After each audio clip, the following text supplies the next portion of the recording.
मैं doctor Pushpa Saran, department of history, Marwari college से। आज मैं प्रथम अफीम युद्ध के कारणों पर प्रकाश डालूंगी।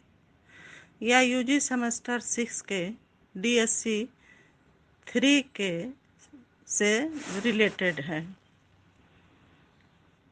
तो हम लोग जानते हैं कि अफीम युद्ध अंग्रेज और चीन के बीच में हुआ था। 19वीं सदी तक चीन का पश्चिमी देशों से संबंध कायम हो चुका था और ये देश चीन में अपनी स्वार्थ सिद्धि के लिए उत्सुक थे। ये चीन में अपनी बस्तियां कायम करना चाहते थे और कच्चे मालों को प्राप्त कर अपने उद्योग धंधे को बढ़ाना चाहते थे। यही कारण था वे चीन के साथ व्यापार करने से संतुष्ट नहीं थे, बल्कि धीरे धीरे यहाँ के सामाजिक और राजनीतिक जीवन को प्रभावित करना चाहते थे।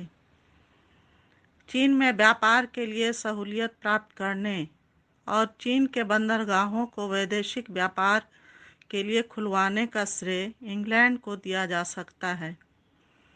वे चीन से युद्ध करने के लिए कटिबद्ध थे और अवसर की ताक में थे।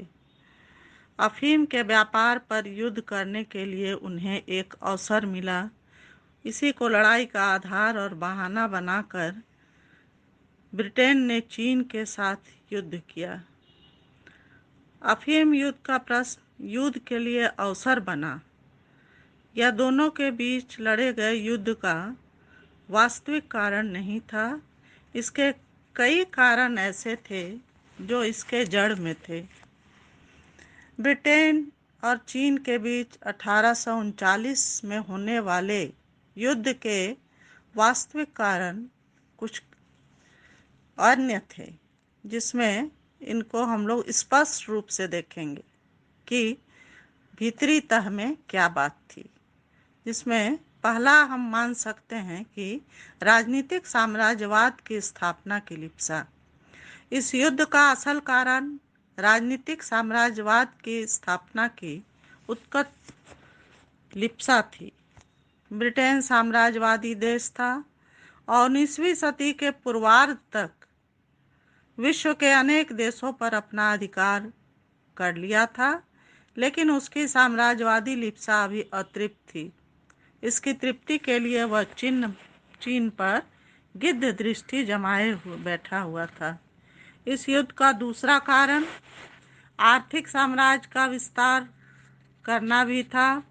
अंग्रेजों के इतिहास के अध्ययन से यह पता चलता है कि जहाँ भी अंग्रेजों ने राजनीतिक साम्राज्यवाद का विस्तार किया, वहाँ वे आर्थिक विस्तार की नीति का भी सहारा लिए। चीन में कच्चे माल की अधिकता थी, जिसे प्राप्त कर ब्रिटेन अपने कल कारखानों के संचालन के लिए भोजन प्राप्त कर सकता था और इससे उसके उद्योग धंधे आसानी से प्रगति कर सकते थे। संपन्न चीन का आर्थिक शोषण करना ही ब्रिटेन चाहता था। इसके अतिरिक्त कई व्यापारिक कठिनाइयां थी।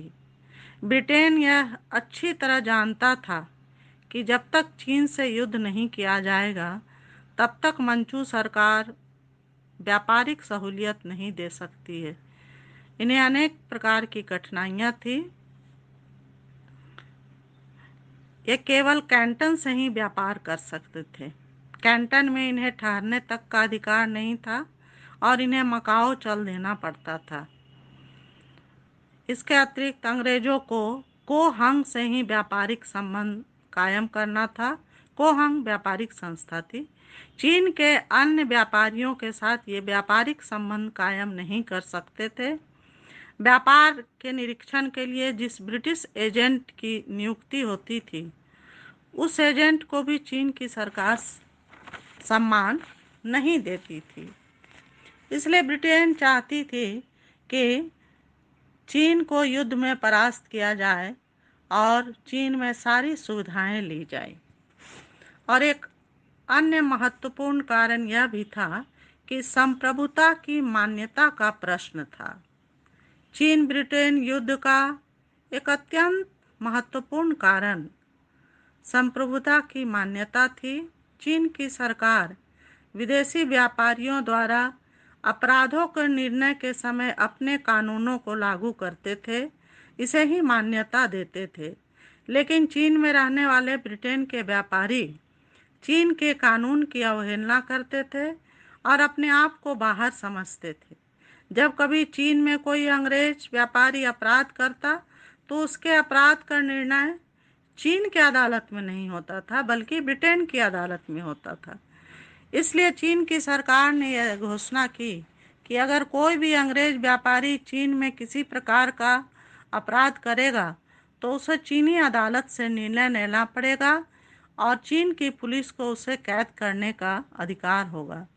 अंग्रेज व्यापारी इस घोषणा के विरुद्ध हो गए और उस समय मामला और गंभीर हो गया जब 1784 में एक अंग्रेज व्यापारी ने अपनी बंदूक से एक चीनी नागरिक की जान ले ली।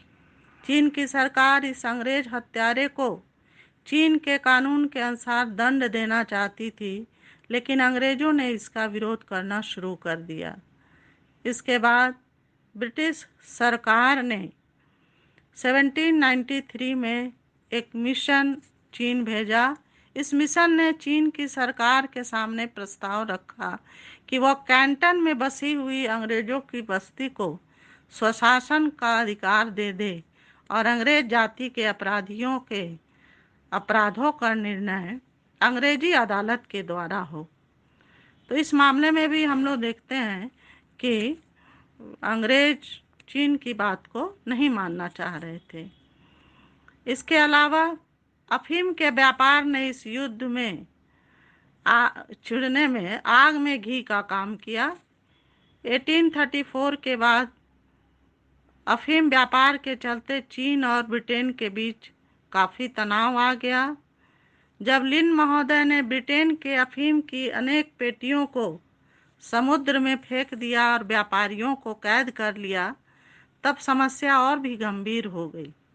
ब्रिटेन ने 1839 में चीन के विरुद्ध युद्ध की घोषणा कर दी।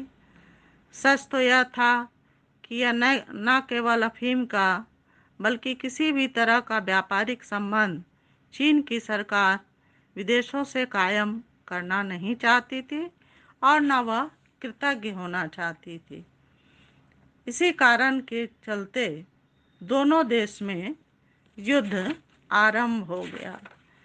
हालांकि हम लोग देखते हैं कि युद्ध में चीन की स्थिति खराब हुई और उसे संधि में करना पड़ा और इसके कई ऐसे परिणाम हुए जिससे पता चलता है कि चीन का आर्थिक शोषण काफ़ी बढ़ने लगा।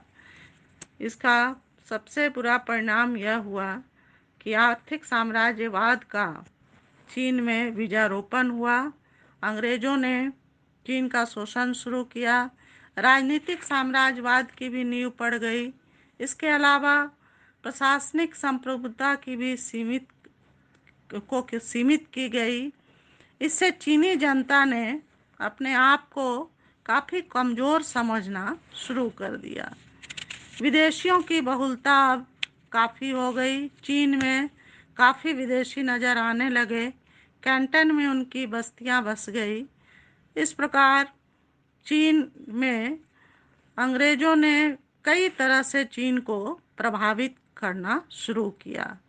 अफीम युद्ध का यह पहला युद्ध था जो 1839 में शुरू हुआ था। इस युद्ध के बाद भी अंग्रेज़ों ने चीन को चैन से बैठने नहीं दिया और फिर वे दूसरे युद्ध की भी तैयारी में लग गए। इस प्रकार प्रथम अफीम युद्ध के द्वारा अंग्रेज़ों ने राजनीतिक साम्राज्यवाद के साथ साथ आर्थिक साम्राज्यवाद की भी नींव चीन में डाली। धन्यवाद।